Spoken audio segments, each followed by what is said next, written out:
Welcome. Thank you so much for joining Michelle and I this afternoon. We're really excited to share some of our insights into the topic of this afternoon's webinar, QT and explicit teaching towards stronger practice. My name's Kate Shorland. I am one of the quality teaching advisors here at the Academy, and I'm joined by my lovely advisor colleague, Michelle Ware. We're both teachers who are in these positions as advisors in the Academy, which sits inside the Teachers and Teaching Research Centre here at the University of Newcastle. So yeah, lovely to see some familiar names popping up and faces. And just so you're aware, we're running this in a bit of a Q&A format. So I'll be directing questions to Michelle about the interrelationship between QT and explicit teaching. We probably won't have time for questions at the end, but please, by all means, pop questions into the chat, or I'm going to put our email address. I should have that in the next slide up, shouldn't I, Michelle? I will pop our email address up at the end of the slideshow as well, so that you can email through any questions, and we will respond and share any questions and our responses to those questions via email to all of our registered participants, so we can keep the conversation going. So I might just move on to... So, okay, I think we just might let everyone know we've got Laureate Professor Jenny Gore sitting in on this as well. So I'm not sure if Jenny's able to stay around at the end, but there might be the chance for perhaps a question or two if that's appropriate towards the end. But certainly I just want to say hello to Jenny. Thank you for joining us. And also Steve Hannon, who's our Executive Director of the Quality Teaching Academy. He's doing the background work at the moment to let everyone in.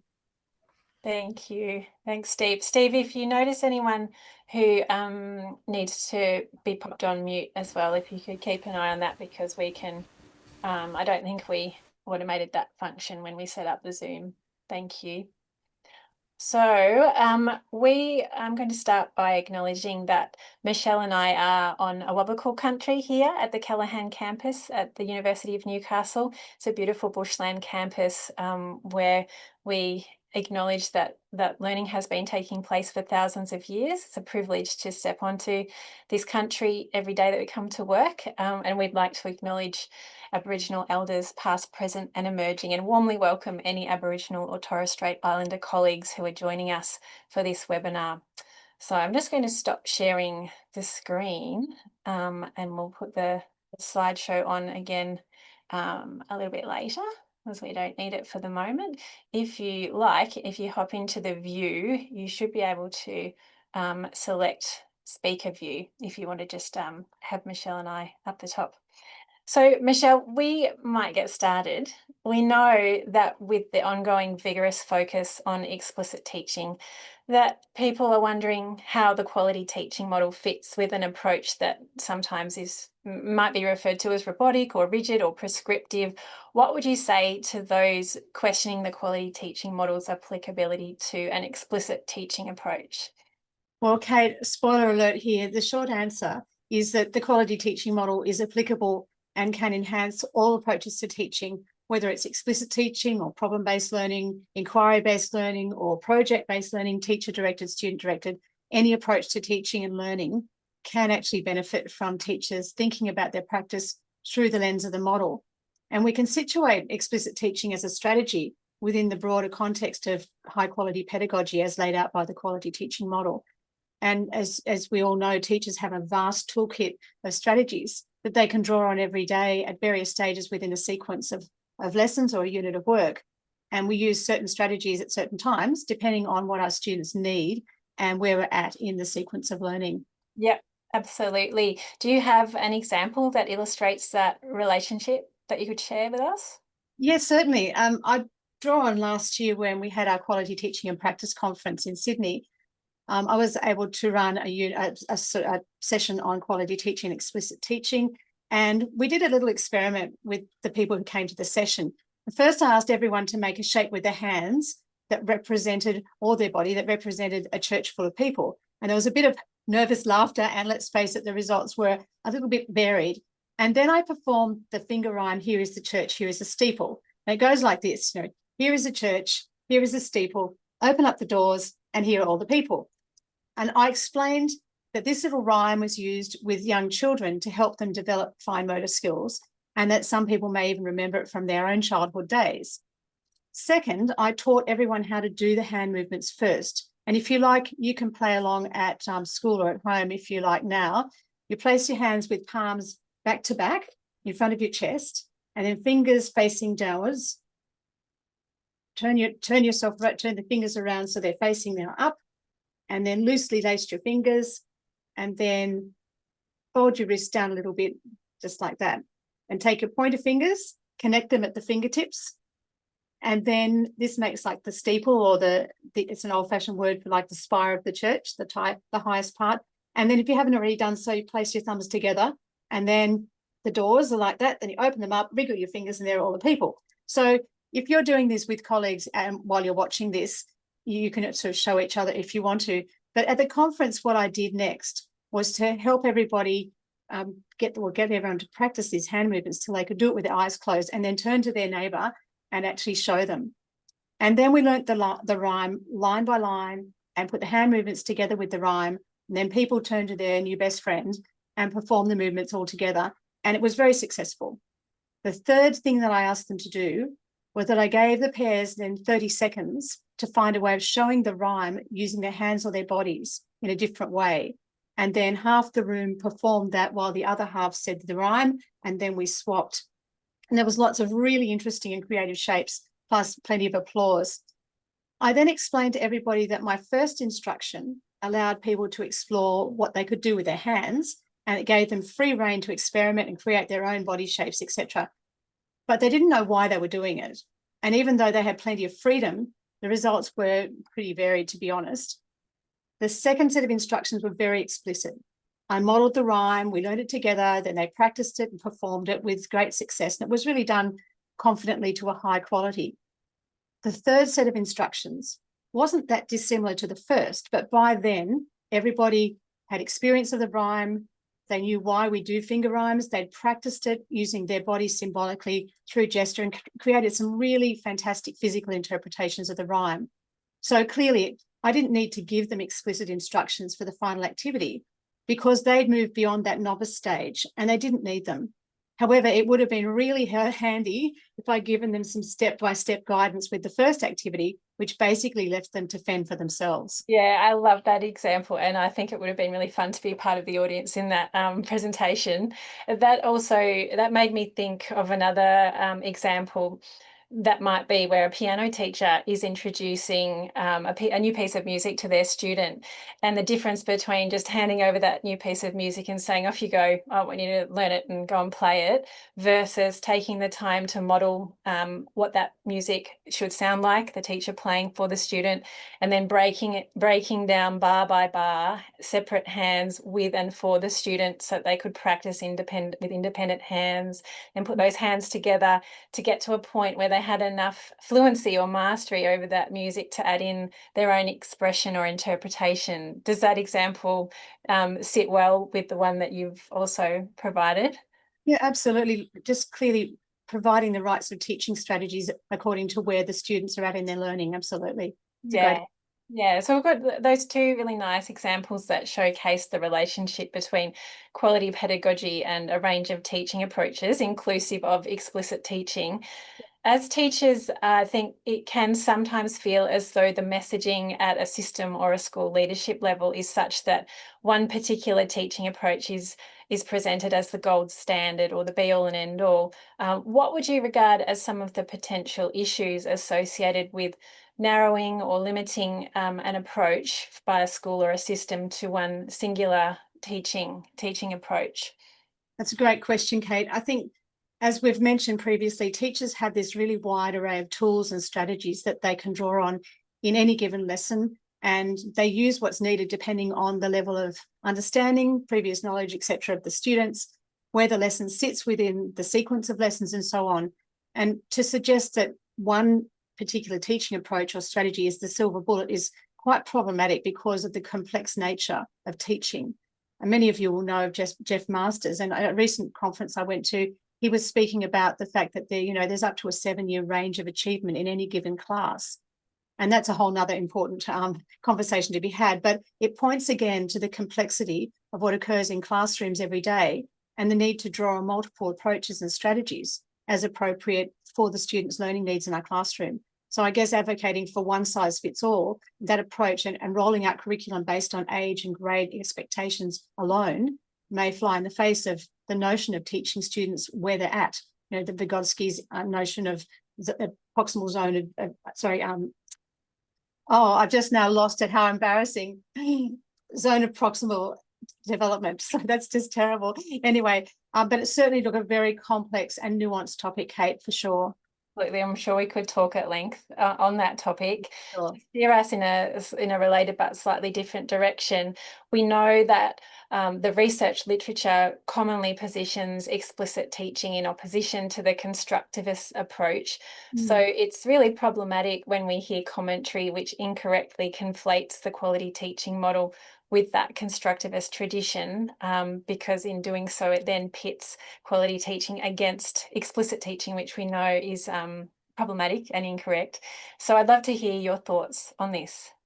Yeah, sure. Look, in a nutshell, the constructivist approach runs like this. You know, if students solve authentic problems and acquire complex knowledge from information-rich settings, then it follows that they will construct their own solutions, and this will be the most effective learning experience. And it's typically done with minimal guidance provided regarding task relevant information, which may or may not be available to students if they choose to use it. So what's really interesting for me here is that Fred Newman's work on authentic pedagogy, which forms the foundation of the quality teaching model, was developed to counter the constructivist approach and challenge the lack of focus on disciplined inquiry around important knowledge and concepts. So in fact, the model has at its heart not a go out and learn however you want and whenever you're ready approach, but it has a requirement for knowledge to be framed and taught around important ideas that are critical to the topic or the subject area.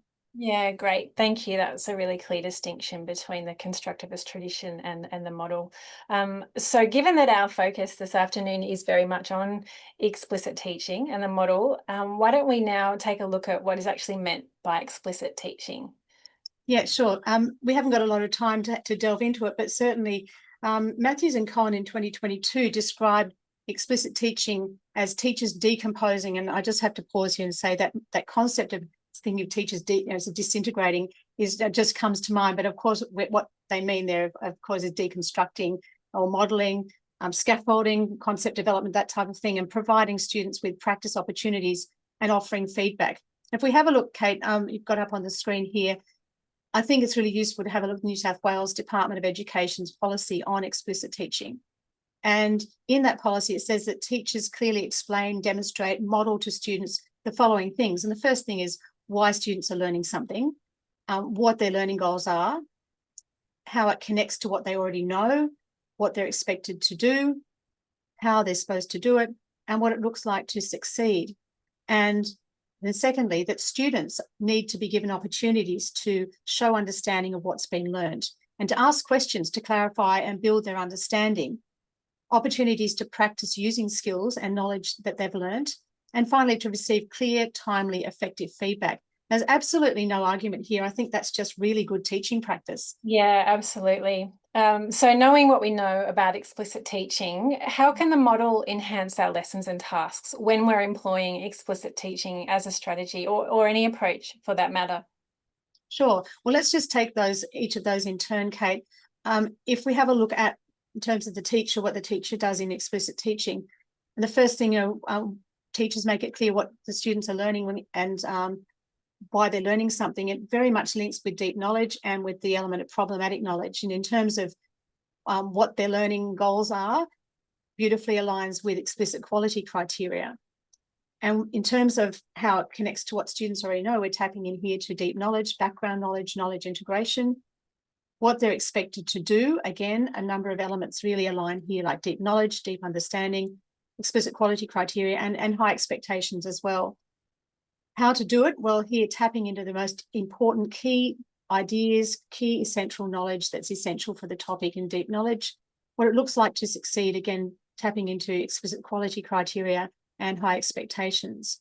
And if we think about for the students, there are a number of alignments here, but just to highlight a few of them. First of all, opportunities for students to show that they understand what's being learned. Well, again, deep knowledge, deep understanding, problematic knowledge, higher order thinking, meta language, and substantive communication, all of which form the intellectual quality dimension of the model. And that's not exclusive. There are others, of course, as well. But if we look at the second one, asking questions to clarify and build understanding, again, tapping into deep knowledge, higher order thinking, substantive communication.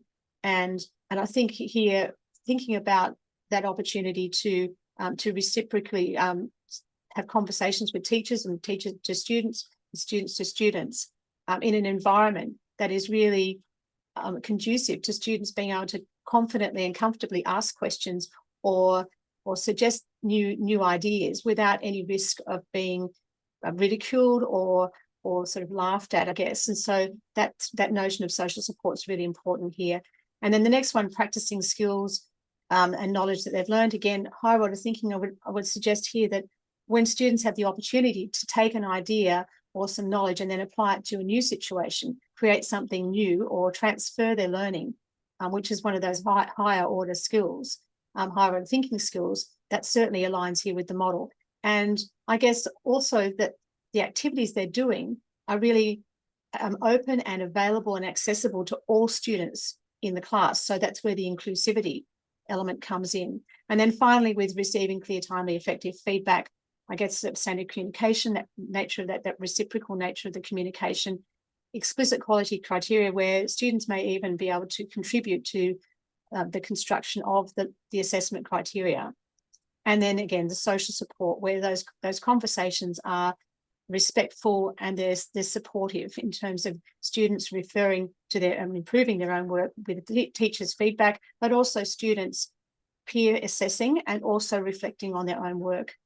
So I guess, Kate, if we go back to the idea of pedagogy and we think of the finger rhyme and that piano lesson example that we used earlier as the how we craft the learning experiences. And then as teachers, we instinctively, we know when to introduce or reteach the basics of a topic and to what degree and how often. The who relates to our students and their varying needs. Our content knowledge and all the curriculum documents guide us as to what needs to be taught. And the way that we frame that knowledge for our students provides the why. And of course, the quality teaching model supports us to do all of this really well, regardless of the approach or the strategies that we're employing. Yeah, thank you. That mapping is really makes it really nice and clear. So there's clearly a lot that we could discuss, but what would be some of your key messages that you'd like people listening in to take away with them in relation to explicit teaching? Look, there's so much commentary around at the moment, and I think it's quite a tricky space in many ways, but I think we need to strike that balance between saying that we're fine with the current agenda because it contains obviously really great teaching strategies, etc., but also challenging some of that narrative that perhaps isn't as positive or as productive around the agenda for looking at explicit teaching. And I guess a lot of the dominant perspectives that are circulating that, all we have to do is do explicit teaching as a kind of dichotomy of inquiry presented fairly, in a narrow or singular way. And it's just about students' minds, it's not about their social emotional learning. And when explicit teaching is presented as a science, it's often presented in a closed way. But in fact, most of the evidence is based on removing students from the classroom into smaller groups or as individuals one-on-one with a teacher. And it's been shown to be effective in that format. But the jury is still out on research that shows explicit teaching fundamentally changes things when employed at a whole class level or a system level. It's really complex. And I think many of the people here in this webinar would have been involved with quality teaching rounds, which absolutely has the evidence that doing that form of professional development does make a difference to the students' outcomes. Some of you may have heard of Guy Claxton, but he and some others speak about the shakiness of claims that are made with such certainty.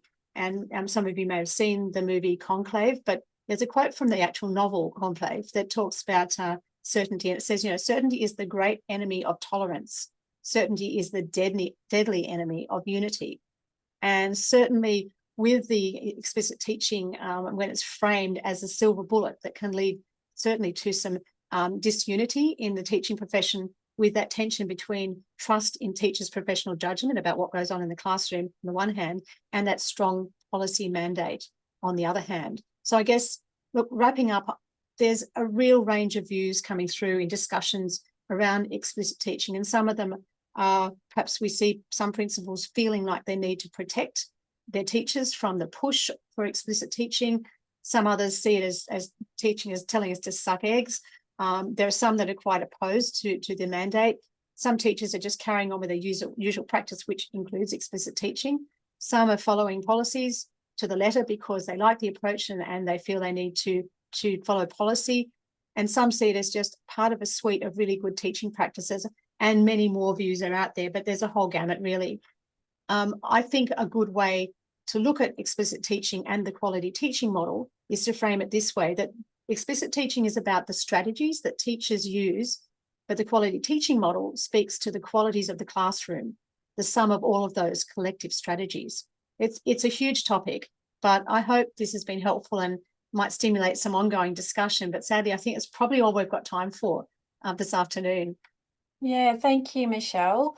I'm not sure whether we want to ask Jenny if there's anything that you might like to add, Jenny. I'm not sure if that's appropriate or not.